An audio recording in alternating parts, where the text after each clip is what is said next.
And remember how Donald Trump was saying how terrible the violence and the exploitation, and it was a humanitarian crisis down on the border. Remember that? Right before. Yes, I do remember that. And remember how the New York Times and the Washington Post said that there was no crisis on the border, that it was everything was hunky dory down there. Remember that? Yes. Yes, if anything, there are fewer illegals coming in. Yes. Which they came to by reclassifying what an illegal is. So, just by the way, put a footnote in that. So it's much like the New York Times reported that there was no starving of the petite bourgeoisie in the Ukraine during the 1930s by Joseph Stalin. Right. And there was no Holocaust in the 1940s in Germany. Now, the New York Times, did you see the story, Ann? Yes, I did. I guessed that's where you were going. I'll let Ann explain the story. I'll just read you the headline of the story. This is the New York Times. Never mind all those earlier stories. This is the new story. You have to pay with your body. That's a quote. The hidden nightmare of sexual violence on the border. Yes, and the article admits that this barely scratches the surface, the ones they were talking to. No, it's a weird schizophrenic newspaper right now because they appear to still have some actual reporters. Not many, but some of the old school shoe leather reporters who find interesting stories that people wouldn't know about, go and investigate them, and then report them. For young people, that's what we used to think of as news and reporting. But the new generation, no, it's pretty much just sit back and write social justice warriors pieces to prove how much more woke you are than other white people. And yeah, their social justice warrior division is not really in sync with the actual reporting division at the New York Times. But this basically confirms everything that President Trump has been saying before he declared the national emergency. Generally do. Yes. Exactly. Yeah. And that's why I do not think it is principled at all. Since you mention it, and I like a lot of things about him, but for Rand Paul to be voting against the national emergency declaration, look, I know this may sound principled to the libertarian types, but I'm sorry, it is an emergency just because no one else was ever willing to deal with it. No other president. Compare it to every other declared national emergency and ask how many Americans were being killed by those national emergencies compared to this national emergency. I don't think this is principled at all. And for those of you who know anyone who votes in Kentucky, you should tell them to call and complain to Senator Rand Paul. But, the thing is, you know the way this works. Sometimes Marco Rubio just has to come out and be a neocon every once in a while, despite, he does. Once in a while. Well, I mean, sometimes he's really good, like when they were trying to steal the Florida elections from Rick Scott and Ron DeSantis. He was on top of his game, but then he goes back and that is the one and only time I can recall in my lifetime Marco Rubio being good on any issue. Well, he's been, and again, I'm willing to be corrected, but now that you mention it, you are right, he was good, and I remember being shocked, but I didn't think to myself, it's like that last time he was good on... Well, but then I'm stuck. And, you have to judge a man by his enemies, do you not? And do you remember when Marco Rubio was framed by the New York Times when they said he'd bought a yacht? With it, and I agree with the New York Times on that one. A yacht? That wasn't a yacht. That was a fishing boat. Half of our neighbors in South Florida have boats like that. Ann, come on.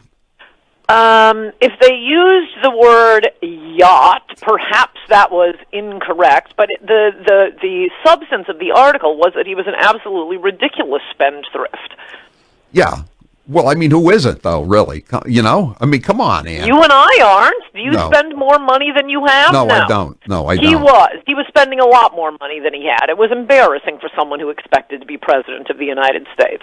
But, of course, the most embarrassing thing, in case any of you are unfamiliar with Marco Rubio's work, I should probably explain where my venom is truly coming from, and that is he ran for Senate in Florida promising that he would oppose and amnesty. He had been kind of weak on that in the state legislature.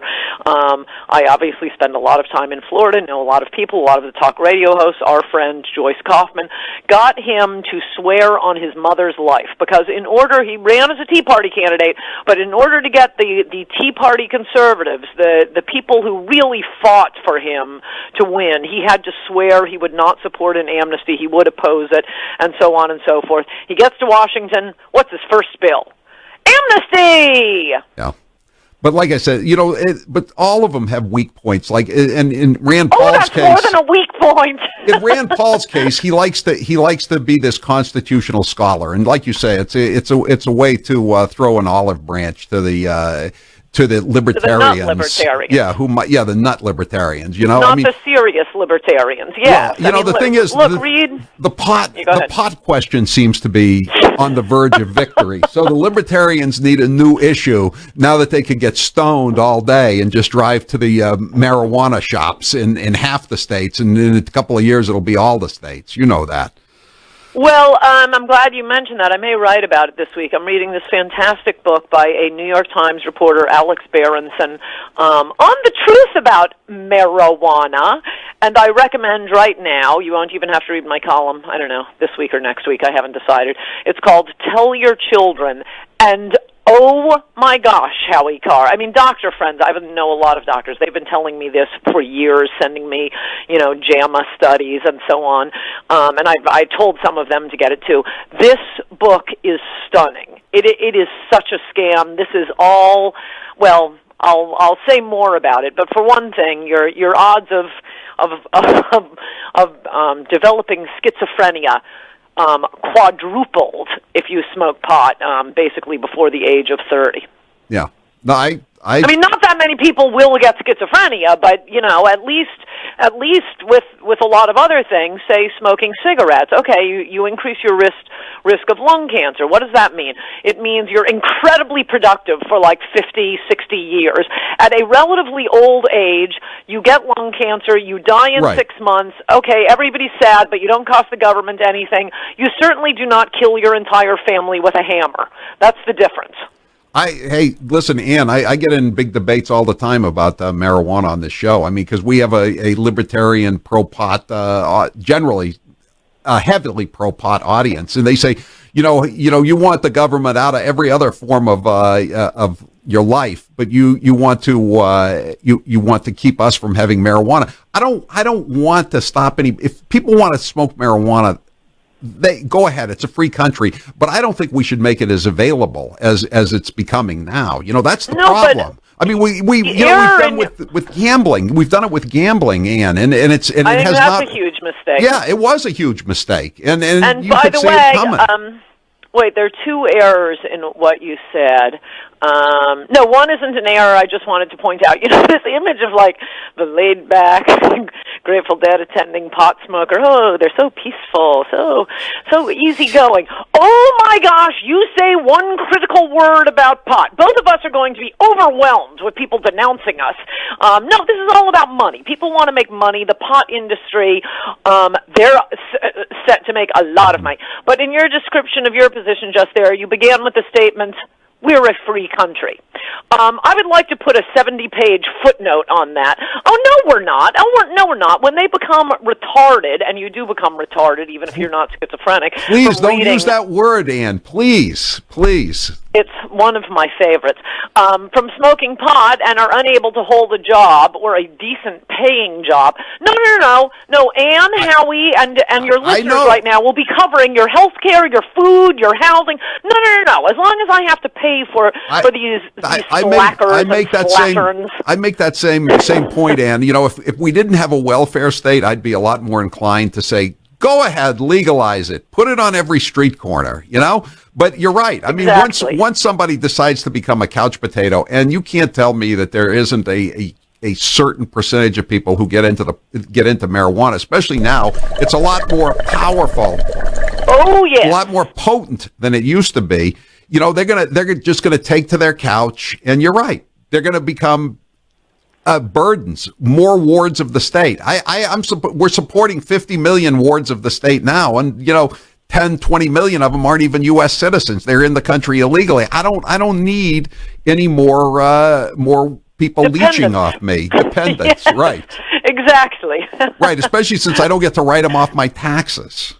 Right. Yeah. And the difference, something you just mentioned, the difference in the THC from when you or I were kids to today, it's astronomical. It's through the roof. So I'm sorry, if you're over the age of 40 and think pot smoking is okay, you don't know what pot's being sold today. All right, Ann, I got to tell you one more thing before I let you go. You remember the snail darter? Yes, of course I do. Well, we have new snail darters in Texas today. Lawsuit launched challenging Texas highway project's threat to endangered salamanders. At least that's more impressive than the furbished lousewort. I believe a bridge was shut down in Massachusetts over the beloved furbished lousewort. Don't forget the Plymouth red-bellied turtle too. We had to build a tunnel under a highway for them. But listen. There are two endangered salamanders in Austin. One is the Austin blind salamander. You would think if it's a blind salamander, it would probably have gone extinct millions of years ago, right? But somehow it's been hanging on. And the other one is the Barton Springs salamander. So does that just mean it's only salamanders? Go ahead. They eat mosquitoes. They at least accomplish something. I mean, they're more valuable than Adam Schiff. Yeah, that's true. That's true. Can you believe Schiff is still going on TV and saying that there's a documented proof of Russian collusion? He can't produce the proof. The investigation is now going on its third year almost, and yet he still gets to go on TV and nobody calls him out. No, I know. I'm testy with the president for not building the wall, deporting illegals, or issuing the anchor baby executive order, etc. But man, these Democrats, they are just ensuring his reelection. They need to read Resistance is Futile. By the way, you all need to read Resistance is Futile because all of the nonsense you're going to be hearing about for the Democrats for the next 2 years, that's all you need to know. People keep missing the forest for the trees for each one of these scandals. And what's the marijuana book again? And who wrote it? It's called Tell Your Children by Alex, I think it's Berenson. I've been reading it so obsessively I haven't really looked at the title page. But he was a New York Times reporter. It's stunning. You must read this book. Tell Your Children. I'll check it out, Ann. Thank you very much. We appreciate you being with us. I'm Howie Carr.